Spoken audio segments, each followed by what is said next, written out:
Hello दोस्तों, tricks for all students में आप सभी का एक बार फिर से स्वागत है। दोस्तों, आज की इस वीडियो में हम आपके एक भारतीय राजनीतिक विचारक जिनका नाम है पंडिता रमाबाई, तो आज हम इन्हें काफ़ी डिटेल में कवर करेंगे। प्लीज़ वीडियो को पूरा देखना ताकि सारी बातें आप अच्छे से समझ सकें। प्लीज़ वीडियो को पूरा देखना। देखो दोस्तों, यहाँ पर आप एक चीज़ समझिए, आज की इस वीडियो में हम पंडिता रमाबाई के बारे में सारी चीज़ें कवर कर लेंगे एक वीडियो में।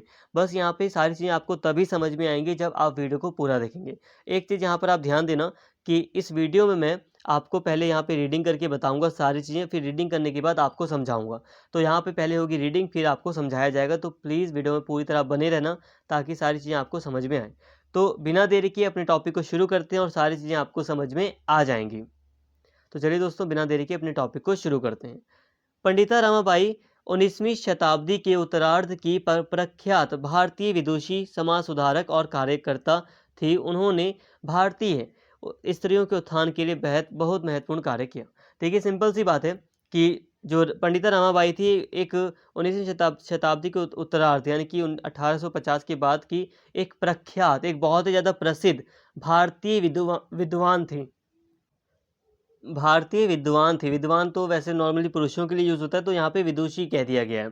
तो भारतीय विदुषी यानी कि विद्वान थी, समाज सुधारक भी थी और कार्यकर्ता भी थी। इन्होंने कई सारी चीज़ें की थी। देखिए दोस्तों, जो सबसे बड़ा इनका जो योगदान है, इन्होंने जो कार्य किया है वो है कि भारतीय स्त्रियों की जो बेकार दशा थी उसके उत्थान के लिए इन्होंने, उसमें सुधार के लिए और भारतीय स्त्रियों के उत्थान के लिए इन्होंने बहुत सारे कार्य किए थे और आज हम इन सभी को काफ़ी अच्छे से समझेंगे। तो चलिए बिना देरी के आगे बढ़ते हैं। अब यहाँ पे हम थोड़ा शुरुआत से बात कर रहे हैं। तो रमाबाई का जन्म महाराष्ट्र के एक बुद्धिजीवी का मतलब होता है एक पढ़े लिखे व्यक्ति, एक विद्वान व्यक्ति, हिंदू ब्राह्मण परिवार में हुआ। उनके पिता संस्कृत के प्रकांड यानी कि बहुत ज़्यादा पंडित थे, विद्वान थे, जिन्होंने अपनी पत्नी और पुत्री को संस्कृत की शिक्षा देकर और अपनी पुत्री को सार्वजनिक नेतृत्व का प्रशिक्षण देकर, ट्रेनिंग देकर कि कैसे एक लीडरशिप निभाई जाती है, इसकी भी ट्रेनिंग दी उन्होंने, देकर प्रचलित परंपराओं को तोड़ दिया, क्योंकि उन दिनों ये कि क्षेत्र केवल पुरुषों के विशेषाधिकार का विषय माने जाते थे। तो देखिए दोस्तों, पंडिता जो रमाबाई थी, उनका जन्म महाराष्ट्र के एक बुद्धिजीवी, एक ब्राह्मण परिवार में हुआ था और इनके पिता ने इन्हें संस्कृत की शिक्षा दी थी और इन्हें कई सारी मतलब एजुकेशन दी थी जो उस समय स्त्रियों के लिए नहीं थी। तो इस तरह इनके पिता ने खुद ही अपने यहाँ पर जो परंपराएं थी उसको तोड़ा था। धर्मशास्त्रों के अध्ययन से रमाबाई को पता चला कि समाज में अकारण ही यानी कि बिना किसी कारण के ही स्त्रियों पर कितने कठोर प्रतिबंध लगे हुए थे। इससे वे स्त्रियों के साथ होने वाले अन्याय के प्रति सजग हो गई और उन्होंने ब्राह्मण पितृतंत्र की आलोचना शुरू कर दी। स्वयं अपने जीवन में उन्होंने पितृतंत्र की मान्यताओं को प्रबल चुनौती दी, क्योंकि उन्होंने संस्कृत की शिक्षा प्राप्त की, उपनिषदों का अध्ययन किया, देश और विदेश के बहुत सारे हिस्सों की यात्रा की। 1878 में जब उनकी आयु 20 वर्ष से भी कम थी, उन्होंने कलकत्ता, जो कि आज कोलकाता है, के सभ्य समाज के सामने संस्कृत भाषा एवं ग्रंथों के गहरे ज्ञान का प्रदर्शन करके धूम मचा दी। इस प्रकार वहाँ के गणमान्य विद्वानों ने उन्हें पंडिता की उपाधि प्रदान की। देखिए दोस्तों, जो रमाबाई थी, इन्होंने जब अध्ययन करना शुरू किया, इनको जब संस्कृत वगैरह आ गई, तो इन्होंने आगे चल के कई सारी किताबें पढ़नी शुरू की। इन्होंने धर्मशास्त्रों का अध्ययन किया, तो इनको पता चला कि जो भारत का जो समाज है, इसमें कई सारे ऐसे नियम बने हैं, ऐसे प्रतिबंध बने जो जिसका कोई कारण ही नहीं है। मतलब ये कि भारतीय स्त्रियों के ऊपर बिना किसी कारण से ही कई सारे अत्याचार बहुत लंबे समय से होते चले आ रहे हैं। तो एक तरह से भारतीय समाज में ये जो ब्राह्मण पितृतंत्र था, ब्राह्मण पितृतंत्र इसलिए कहा गया क्योंकि देखो, भारतीय समाज में नियम बनाने में ब्राह्मणों का जो पंडित वगैरह रहे, पंडित नहीं ब्राह्मण जो रहे थे, पंडित और ब्राह्मण में एक अंतर है। पंडित का मतलब होता है विद्वान, चाहे वो व्यक्ति पंडित हो, मतलब ब्राह्मण हो या ना हो। पंडित का मतलब होता है विद्वान व्यक्ति, ठीक है। पंडित का मतलब होता है बुद्धिमान। तो ब्राह्मण जितने भी रहे हैं, तो माना जाता है कि उन्होंने ही नियम वगैरह बनाए थे, तो इसलिए यहाँ पर ब्राह्मण पितृतंत्र कहा गया। अब पैट्रियार्की का भी मतलब मैं समझा देता हूँ। पैट्रियार्की मतलब होता है पिता की सत्ता। देखो, यहाँ पे पिता की सत्ता का मतलब है पुरुषों की सत्ता। चाहे एक स्त्री घर में है, अपने परिवार में तो पिता सबसे पावरफुल होता है, जब वो ससुराल जाती है तो पति सबसे ज़्यादा पावरफुल होता है। मतलब ये है कि एक स्त्री को हमेशा ही एक पुरुष के अधीन रहना पड़ता है और यही है पैट्रियार्की, पितृतंत्र। तो पितृतंत्र जो भारत में जो ब्राह्मण पितृतंत्र था, मतलब जो भारत में जो पैट्रियार्की थी, जो बनी-बनाई व्यवस्था थी जिसमें स्त्रियों के साथ अत्याचार हो रहा था, तो ये जो पैट्रियार्की की ये जो व्यवस्था थी, इसकी आलोचना की गई, खुलकर इसकी आलोचना की पंडिता रमाबाई ने। अब हालाँकि देखिए, इनका जो नाम है वो रमाबाई था, पंडिता बाद में पड़ा। अब ये जो रमाबाई थी, इन्होंने कम ही आयु में अपने ज्ञान, अपने कौशल का परिचय देते हुए उन्होंने मतलब अपने ज्ञान का परिचय दिया लोगों को, और जिस कारण से जो गणमान्य, जो बुद्धिमान, जो बड़े-बड़े व्यक्ति थे, उन्होंने इनको पंडिता, यानी कि पंडिता मतलब यही होता है, पंडित मतलब बुद्धिमान, पंडिता मतलब भी बुद्धिमान, की उपाधि दे दी। सिंपल सी बात है कि पंडिता रमाबाई ने धर्मशास्त्रों वगैरह को पढ़ा और फिर समझा और फिर पूरा समाज को देखा, जिसमें उन्होंने पाया कि भारतीय समाज में बिना किसी कारण के ही स्त्रियों के ऊपर कई सारे कठोर नियम लाद दिए गए हैं और स्त्रियों का शोषण भारत में हो रहा है। और ये सब शोषण किसके कारण था? जो पैट्रियार्की व्यवस्था है, जो पितृतंत्र है, जिसमें पिता पुरुष या कोई भी पुरुष है तो उसको ज़्यादा मतलब महत्व दिया जाता है और स्त्रियों को निम्न रखा गया है। तो इस तरह इन्होंने पूरी पितृ व्यवस्था की ही, पूरी पैट्रियार्की की ही आलोचना की, निंदा की। फिर अन्य कई मामलों में उन्होंने स्त्री जीवन से जुड़े बंधनों को तोड़ा। उन दिनों लड़कियों का विवाह बहुत छोटी आयु में कर दिया जाता था। रमाबाई ने 22 वर्ष की आयु तक कुमारी रहकर इस परंपरा को भी परे रख दिया। 1880 में उन्होंने शूद्र जाति के बंगाली अधिवक्ता से विवाह करके जाति और क्षेत्र से जुड़े बंधनों को भी छिन्न भिन्न कर दिया। 23 वर्ष की अवस्था में उन्होंने एक पुत्री मनोरमा को जन्म दिया, परंतु दुर्भाग्य से कुछ ही महीने बाद 1882 में उनके पति का देहांत हो गया। दोस्तों, ये जो पंडिता रमाबाई थी, रमाबाई जो थी, इन्होंने स्त्री जीवन से जुड़े जो बंधन थे उसको पूरी तरह तोड़ने का प्रयास किया, इन्होंने पूरी कोशिश की। स्पेशली इन्होंने खुद पर चीज़ों को अपनाया। देखो, एक व्यक्ति होता है जो सलाह देता है, जो कहता है कि आपको ऐसे-ऐसे कार्य करने हैं, तो इन्होंने वैसा नहीं किया। अब आप देखेंगे, आप बहुत सारे विद्वानों को पढ़ेंगे तो बहुत सारे विद्वान ऐसे रहे हैं जिन्होंने बहुत सारी चीज़ें मतलब बताई हैं। लेकिन पंडिता रमाबाई की एक सबसे अच्छी बात ये है कि इन्होंने ज़्यादातर चीज़ें खुद की हैं और उसी से इन्होंने लोग जो स्त्रियां थी, जो महिलाएं थी, उसको जागरूक बनाने का प्रयास किया। इन्होंने खुद ही कई सारे नियमों को तोड़ा है। जैसे कि इन्होंने, देखो, नॉर्मली क्या होता था कि कम उम्र में लड़कियों की आयु, कम आयु में, कम उम्र में ही शादी कर दी जाती थी, लेकिन इन्होंने 22 वर्ष में शादी की, लेट बहुत, उस समय के हिसाब से काफ़ी लेट इन्होंने विवाह किया। और 1900, और इन्होंने विवाह भी किससे किया? तो ये ब्राह्मण जाति की थी और इन्होंने एक दलित व्यक्ति से विवाह किया था। हालाँकि वो बंगाली एडवोकेट था, लेकिन इन्होंने ये जाति प्रथा या जो कास्ट सिस्टम था, इसका भी विरोध करने के लिए, क्योंकि जाति प्रथा ने भी बहुत ज़्यादा महिलाओं का शोषण किया था और पूरे समाज का ही शोषण किया था इसने। तो इसको भी ख़त्म करते हुए, इसका भी क्रिटिक करते हुए इन्होंने एक शूद्र, एक दलित व्यक्ति से शादी की थी।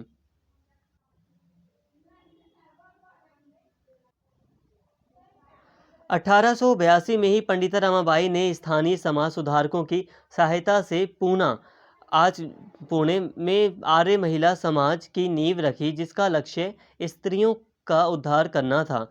विशेषतः उन स्त्रियों का जो पुरातन पंथी हिंदुओं के तर्क सुनने, परंपराओं की बेड़ियों से जकड़ी हुई थी। वे मुख्यतः ऐसी स्त्रियां थीं जिन्हें अल्प आयु में वृद्ध पुरुष, जो बूढ़े व्यक्ति थे, उनके साथ विवाह के लिए प्रेरित किया जाता था। प्रेरित किया जाता था, यहाँ पे प्रेरित होगा। अतः वे युवा अवस्था में ही विधवा हो जाती थी। फिर उन्हें एक नर्क के समान जीवन जीने के लिए छोड़ दिया जाता था। रमाबाई ने अद्भुत रमाबाई ने अनुभव किया कि हिंदू समाज में निम्न जाति की विधवाओं के लिए तो आत्मनिर्भर और स्वतंत्र जीवन जीना कुछ हद तक संभव था, परंतु ऊंची जाति की विधवाएं हैं, पराश्रित, पराधीन और अभिशापपूर्ण जीवन जीने के लिए बाध्य हैं। देखिए दोस्तों, अगर हम पंडिता रमाबाई की बात करें तो इन्होंने आगे चलकर 1882 में, हालांकि इनके साथ एक दुखद घटना घटती है कि इनके पति का देहांत हो जाता है इसी सन में, लेकिन फिर आगे चल के ये हार नहीं मानती हैं और 1882 में पंडिता रमाबाई महिलाओं की सहायता के लिए, समाज सुधार करने के लिए और कई दूसरे लोगों का भी सहायता इनको मिलती है। तो ये आर्य महिला समाज की स्थापना करती हैं और आर्य महिला समाज का लक्ष्य यही था कि जो स्त्रियां हैं उनका उद्धार किया जाए, उनका उत्थान किया जाए। स्पेशली वो स्त्रियां जो पुरातन जो बेकार जो लोग हैं उनके बातों में आकर अपना जीवन बेकार कर लेती हैं। जैसे कि जो पुरातन पंथी जो लोग थे, जो हिंदू समाज था उस समय का, उसमें आप देखोगे कि जो अल्प आयु जो की जो मतलब महिलाएं थी, जो जो लड़कियां थी, उनकी वृद्ध व्यक्तियों के साथ शादी कर दी जाती थी। अब बूढ़े व्यक्ति जल्दी ही मर जाते थे, तो जो महिलाएं थी वो जल्द से जल्द विधवा बन जाती थी, जिससे उनका जो जीवन था वो बहुत ही ज़्यादा कष्टदायक होता था। तो ऐसी महिलाओं की मदद करने के लिए आर्य महिला समाज की स्थापना पंडिता रमाबाई के द्वारा की गई थी। इसके अलावा पंडिता रमाबाई ने एक चीज़ को नोटिस किया कि उन्होंने देखा कि जो ये विधवा महिलाएं हैं, इनका जो कष्टदायक जो जीवन है वो ऊंची जाति में ज़्यादा है। ऊंची जाति की जो महिलाएं हैं वो ज़्यादा निर्भर हैं, ज़्यादा अभिशापपूर्ण जीवन जीने को बाध्य हैं निम्न जाति की तुलना में।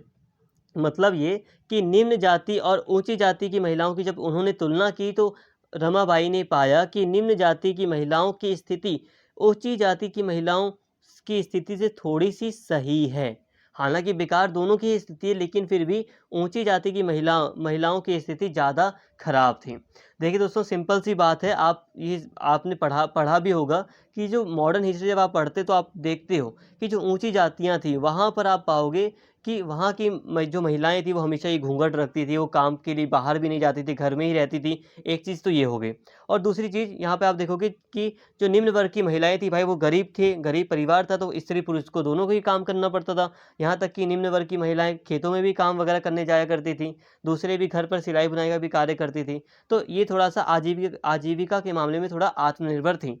बट ऊंची जातियों में ऐसा नहीं था। ये मेडाइवल टाइम पे भी हमें ये देखने को मिलता है। लेकिन उन्होंने पाया रामाबाई ने कि जो विधवा महिलाएं थी, जैसे कि ऊंची जाति में जो सती प्रथा वगैरह थी वो ज़्यादा प्रचलित थी। निम्न जाति में इतना प्रचलित नहीं थी ये प्रथाएं। ऊंची जाति में सती प्रथा जैसी या दूसरी जो विकार प्रथाएं थी वो ज़्यादा कठोर थी। और ऊंची जाति की महिलाएं ज़्यादा ही निर्भर थी, ज़्यादा ही उन्हें अभिशापपूर्ण जीवन जीने पर मजबूर होना पड़ता था निम्न जाति की तुलना में। आज भी आप देख सकते हो, जो ऊंची जाति की बहुत सारे धर्म को आप देखिए, जो ऊंची जाति में आप पाओगे, जो अमीर वर्ग की जो लोग हैं वो धर्म को ज़्यादा तरीके से फॉलो कर पाते हैं, उनके पास पैसा है तो वो धर्म को ज़्यादा ज़्यादा तरीके से फॉलो कर पाते हैं। तो जो धर्म में जो बेकार चीज़ें हैं वो उसको भी फॉलो कर रहे हैं। लेकिन निम्न जातियों में तो ऐसा नहीं है। निम्न जातियों को तो भाई काम करने के लिए, पैसा कमाने के लिए बाहर निकलना पड़ता है, तो वो बहुत सारे रीति रिवाजों को तोड़ भी देते हैं। अब उन बहुत सारे रीति रिवाज ऐसे होते हैं जिसमें पैसा खर्च करना पड़ता है। तो ऊंची जातियां तो उन्हें मनाती हैं, उन्हें करती हैं, लेकिन निम्न जातियां उन्हें नहीं कर पाती। पैसे का आप यहाँ पे हवाला दे सकते हो। तो रमाबाई ने यही पाया कि ऊंची जातियों की महिलाओं की स्थिति जो है वो हद से ज़्यादा खराब है। हालांकि सबकी ही खराब थी वैसे तो। 1882 में ही पंडिता रमाबाई ने हंटर कमीशन के सामने भारतीय स्त्रियों को ऐसे प्रशिक्षण, ऐसी ट्रेनिंग की सुविधाएं प्रदान करने की मांग की जिससे कि वे अध्यापिका यानी कि टीचर और डॉक्टर बनकर दूसरे स्त्रियों की सेवा कर सकें। देखिए दोस्तों, हंटर कमीशन के बारे में आप जानते हैं कि अंग्रेजी सरकार ने भारत में अच्छे से शिक्षा व्यवस्था इसको स्थापित करने के लिए कई सारे कमीशन वगैरह, कई सारी चीज़ों को बुलाया था, या कई सारे मतलब आयोग बनाए गए थे भारत में शिक्षा वगैरह वगैरह से संबंधित। तो हंटर कमीशन ने भी शिक्षा से संबंधित ही कई सारे सुझाव वगैरह दिए थे। तो ये कमीशन था जिसे शिक्षा से संबंधित क्षेत्र में कई सारे कार्य भारत में करने थे। तो पंडिता रमाबाई ने इनसे रिक्वेस्ट किया, इनको कहा कि आप ऐसी व्यवस्था दीजिए, ऐसी सुविधाएं दीजिए जिसमें कि महिलाएं जो हैं, भारतीय स्त्रियां, वो उनको ऐसा प्रशिक्षण, ऐसी ट्रेनिंग मिल सके कि वो डॉक्टर या अध्यापिकाएं बनकर दूसरी स्त्रियों की सहायता कर पाएं। 1883 में पंडिता रमाबाई ने ऊंची शिक्षा के लिए छात्रवृत्ति यानी कि स्कॉलरशिप प्राप्त करके इंग्लैंड जाने की युक्ति निकाल ली। वहाँ वे ईसाई मिशनरियों के संपर्क में आई और वे उनके प्रगतिशील दृष्टिकोण से बहुत प्रभावित हुई। उन्होंने अपनी नन्ही सी पुत्री मनोरमा के साथ धर्म परिवर्तन का निर्णय कर लिया और वे ईसाई बन गए। अब देखिए दोस्तों, पंडिता रमाबाई फिर स्कॉलरशिप वगैरह के माध्यम से किसी तरह वो इंग्लैंड में गई। इंग्लैंड में उन्होंने शिक्षा ली, फिर वहाँ पर वो ईसाई मिशनरियों के संपर्क में आ गए। ईसाई मिशनरियों का मुख्य काम था कि जो समाज में जो बुराइयां फैली थी उसको खत्म करना। इसने ईसाई मिशनरियों ने इस पर थोड़ा सा बल दिया है, समाज में बुराइयों को खत्म करने का प्रयास हर जगह किया है इसने। लेकिन इसका जो मुख्य उद्देश्य था वो ये था कि लोगों को ईसाई धर्म की अच्छाइयों को बताना और लोगों को ईसाई बनाना। इसका मुख्य उद्देश्य यही था। हालांकि फिर भी इसका प्रभाव भी पड़ा भारतीय समाज में, और फिर जब ईसाई मिशनरियाँ लोगों को ईसाई बना बना रही थी तो सभी धर्म के व्यक्तियों ने अपने धर्म में सुधार भी करना शुरू किया। तो इसका एक अच्छा प्रभाव भी भारत में पड़ा था।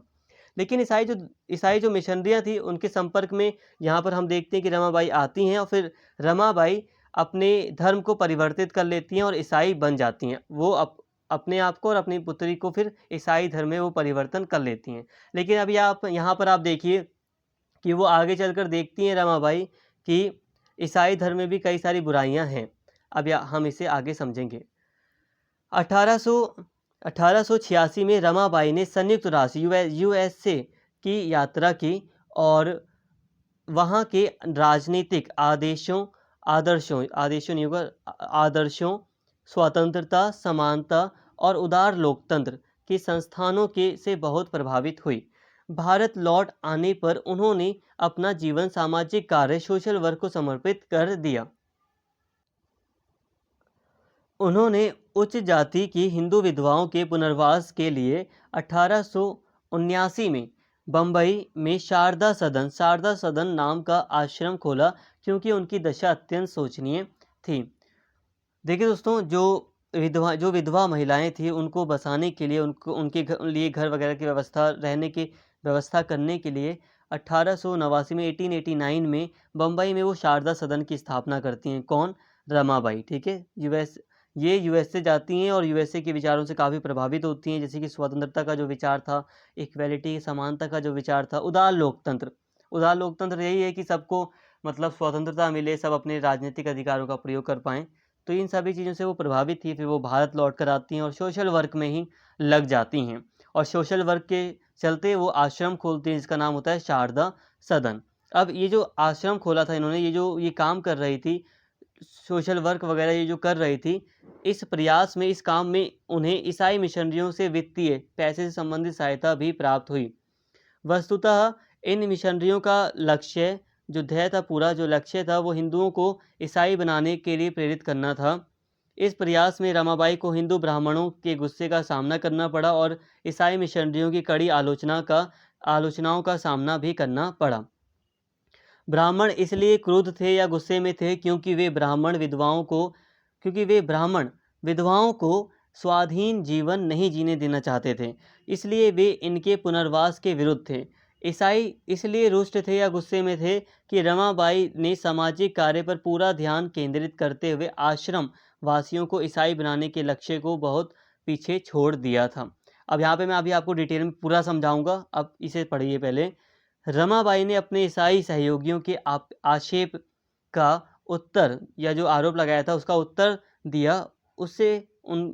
उससे उनके साहस और संकल्प शक्ति का उपयुक्त प्रमाण या सबूत मिलता है। रमाबाई ने लिखा, यह सच है कि मैं ईसाई चर्च की एक सदस्य हूँ, परंतु मैं ईसाई पुरोहितों और धर्म अध्यक्षों के मुंह से निकले प्रत्येक शब्द को मानने के लिए बाध्य या बाउंड नहीं हूँ, मतलब मजबूर नहीं हूँ।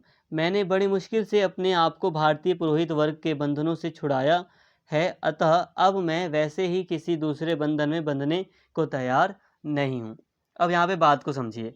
होता यह है कि पंडित रमाबाई जो थी उन्होंने देखा कि जो ब्राह्मण धर्म रहा, यानी कि हिंदू धर्म वगैरह में जो बुराइयां रही हैं, जो ब्राह्मण की जो इतनी सारी जो व्यवस्था थी, नियम वगैरह थे जितने कठोर थे, तो इन सभी चीज़ों को उन्होंने देखा और इसके चलते उन्होंने इसका विरोध भी किया, और इसी के चलते उन्होंने दलित व्यक्ति से शादी भी की, ताकि वो ये जो रूढ़ियाँ हैं, ये जो अंधविश्वास है, ये जो कास्ट सिस्टम वगैरह है, इसका विरोध कर सकें। उन्होंने पितृसत्तात्मक व्यवस्था का विरोध किया, उन्होंने स्त्रियों की दशा सुधारने पर बल दिया। ये सारी चीज़ें रमाबाई ने की। इसी के चलते आगे चलकर उन्होंने अपना धर्म त्याग कर उन्होंने ईसाई धर्म को अपना लिया। लेकिन जब रमाबाई ईसाई धर्म में गई तो उन्होंने पता चला, अरे ईसाई धर्म में भी कई सारी बुराइयाँ हैं। तो उन्हें पता चला कि ईसाई धर्म में भी कई सारी बुराइयां हैं, लेकिन फिर भी अब वो किसी भी बंधन में बंधना नहीं चाहती थी। अब देखिए, उन्होंने कई सारे सोशल वर्क वगैरह किए, वो ईसाई बन गई और ईसाई मिशनरियों के संपर्क में आई। ईसाई मिशनरियों से उन्हें कई सारी वित्तीय पैसे से संबंधित सहायता भी मिली। लेकिन यहाँ पर ईसाई मिशनरी और जो ब्राह्मण वर्ग था, जो पुरोहित वर्ग था, जो रूढ़िवादी जो लोग थे, जो पुराने विचार रखने वाले जो लोग थे, उनके गुस्से का सामना रमाबाई को करना पड़ा। ईसाई मिशनरियाँ जो थी वो इसलिए गुस्से में थी या इसलिए नाराज़ थी रमाबाई से कि वो चाहती थी, वो उन्हें लग रहा था ईसाई मिशनरियों को कि ये जो रमाबाई है, इसके सहारे हम कई सारी महिलाओं को ईसाई धर्म में परिवर्तित कर देंगे, कई सारे लोगों को हम ईसाई धर्म से प्रभावित कर देंगे। लेकिन जब इन्होंने देखा कि रमाबाई तो सिर्फ सोशल वर्क पर ध्यान दे रही है, सामाजिक कार्य कर रही है, लोगों का बस भला करने पर ध्यान दे रही है, उनका धर्म बदलवाने पर ध्यान नहीं दे रही है, तो इन्होंने रमाबाई की निंदा की और उन्हें मतलब काफ़ी कठोर वचन कहे। और इसके अलावा जो ब्राह्मण थे वो इसलिए गुस्से में थे कि उन्होंने देखा कि ये जो रमाबाई है, ये तो हमारी प्रथाओं को नष्ट कर देगी, ये तो हमारी परंपरा को बदल देगी, ये विधवाओं को ऐसा अलग जीवन मतलब देने के लिए कोशिश कर रही है और ये तो हमारे धर्म के खिलाफ है। तो इसलिए ब्राह्मणों ने इस पर अपना गुस्सा जाहिर किया और मतलब बहुत कुछ कहा। अब रमाबाई कहती हैं कि देखो, तो जहाँ तक रमाबाई ब्राह्मणों को तो मतलब जवाब दे ही दिया उन्होंने, क्योंकि उन्होंने ब्राह्मण धर्म को ही त्याग दिया, हिंदू धर्म को ही उन्होंने त्याग दिया। लेकिन फिर जो ईसाई धर्म था, ईसाई धर्म जो रमाबाई के ऊपर काफ़ी कठोर नियम लागू करने की कोशिश कर रहा था, तो इस पर रमाबाई कहती हैं कि पहले ही मैं एक धर्म को छोड़कर आई हूँ जिसने मुझे बांधने की कोशिश की थी, लेकिन अब मैं किसी भी बंधन में बंधना नहीं चाहती। भले ही मैं मानती हूँ, रमाबाई ने कहा कि मैं मानती हूँ कि मैं ईसाई हूँ, मैं ईसाई चर्च की एक सदस्य हूँ, लेकिन मैं किसी की गुलाम नहीं हूँ। तो ये उन्होंने ऐसा इसलिए कहा कि वो किसी भी धर्म में बंधना नहीं चाहती, वो किसी ऐसे नियम में बंधना नहीं चाहती जिसको मानने के लिए वो मजबूर हों। तो यहाँ आपको बात समझ में आई होगी। 1919 में पंडिता रमाबाई को केसरे हिंद की उपाधि प्रदान की गई। ब्रिटिश राज के दौरान किसी भारतीय को मिलने वाला यह सबसे बड़ा सम्मान था। उनकी मृत्यु के बाद 1989 में भारत सरकार ने उनके सम्मान में एक डाक टिकट जारी किया, तो उनको सम्मान भी दिया गया। तो ये केसरे हिंद का एक बड़ा सम्मान, एक उपाधि मानी गई, एक उपाधि दी गई थी 1919 में पंडिता रमाबाई को। अब पंडिता रमाबाई की कुछ पुस्तकों की बात करें और उनकी कुछ कृतियों की बात करें, तो स्त्री धर्म नीति इनकी एक प्रमुख किताब थी, और the high cast Hindu women, उच्च जाति को हिंदू स्त्री। तो यहाँ पे इनकी ये कुछ प्रमुख किताबें थी, स्त्री धर्म नीति और the high cast Hindu women, जिसमें इन्होंने बताया कि जो हाई कास्ट है, जो ऊंची कास्ट है, उसमें हिंदू महिलाओं की क्या स्थिति है। वैसे तो पंडिता रमाबाई को भारत में नारी मुक्तिवाद की प्रथम प्रवक्ता माना जाता है, परंतु उनका यथार्थ योगदान यह रहा है कि उन्होंने उत्पीड़ित स्त्रियों को शिक्षित और जागृत करने का रचनात्मक कार्यक्रम बनाया और उसे कार्यान्वित किया। उन्हें आत्मनिर्भर बनाने के लिए ठोस सहायता प्रदान की और पुरुषों के निशंस तंत्र से आक्रांत जगत में स्त्रियों के खोए हुए आत्मविश्वास को फिर से स्थापित किया। ये परंतु यहाँ से हटा दो, ये नोट्स में सही नहीं बैठ रहा। देखो दोस्तों, ये जो पंडिता रमाबाई थी, इन्हें भारत में नारी मुक्तिवाद यानी कि नारीवाद भी आप कह सकते हैं, नारीवाद की प्रथम प्रवक्ता माना जाता है। पहली प्रवक्ता इन्हें नारीवाद की का माना जाता है। नारी मुक्तिवाद और नारीवाद का मतलब एक है। नारी मुक्तिवाद का मतलब है कि जो स्त्रियों का जो शोषण हो रहा है, जो पैट्रियार्की व्यवस्था है, इसका अंत करके, स्त्रियों के शोषण का अंत करके बराबरी का स्थान स्त्रियों को दिलाना, यही नारी मुक्तिवाद है। तो इन्हें नारी मुक्तिवाद का या नारीवाद का प्रथम पहला प्रवक्ता माना जाता है रमाबाई को। और इन्होंने जो इनके जो मुख्य काम रहे हैं वो यही रहे हैं कि इन्होंने स्त्रियों को उत्पीड़न से छुटकारा दिलाने का पूरा प्रयास किया। इन्होंने कई सारे कार्यक्रम चलाए।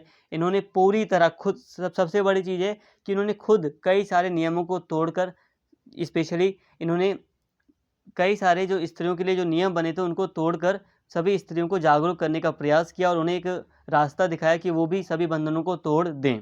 और सबसे बड़ी चीज़, इन्होंने यहाँ पे कास्ट सिस्टम पर भी एक कटाक्ष किया, या कास्ट सिस्टम का भी इन्होंने विरोध किया। इन्होंने एक दलित व्यक्ति से शादी कर कर इस चीज़ को शो किया, इस चीज़ को दिखाया कि जो कास्ट सिस्टम है वो सही नहीं है। तो यहाँ पर ये सारी चीज़ें यहाँ पर शामिल हैं। देखिए दोस्तों, अब कुछ प्रमुख बातें आप यहाँ पर समझिए कि जो पंडिता रमाबाई थी, दोस्तों पंडिता रमाबाई ने मतलब जो यूरोपीय महिलाएं थी और जो भारतीय महिलाएं थी, दोनों को ही कंपेयर किया था और पाया था कि दोनों ही जगह महिलाओं के साथ शोषण हो रहा है, महिलाओं की स्थिति दोनों ही जगह खराब है। लेकिन इन्होंने तुलना जब करी, इन्होंने दोनों ही महिलाओं की, यूरोपीय और भारतीय, तो इन्होंने पाया कि यूरोपीय महिलाओं से भी ज़्यादा जो हालत ख़राब है वो भारतीय महिलाओं की है। भारतीय महिलाओं की जो स्थिति है वो अत्यधिक दयनीय है। इसीलिए इसीलिए इन्होंने जो भारतीय समाज में जो महिलाओं की स्थिति है उस पर ज़्यादातर इन्होंने अपने विचार रखे।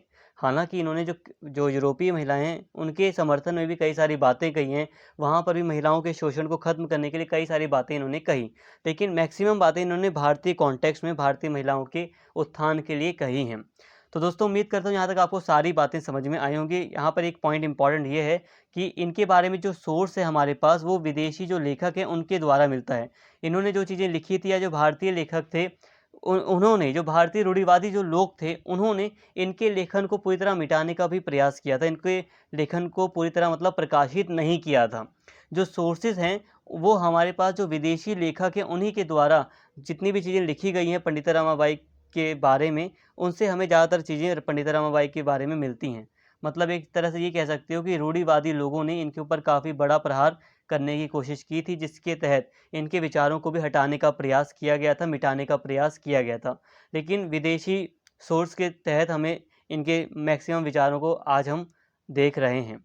मतलब जो विदेशी लेखक हैं, उन्होंने इनके विचारों को लिखा है या इनके विचारों के बारे में हमें बताया है, तो वो एक प्रमुख सोर्स रहा है इनके विचारों को समझने का।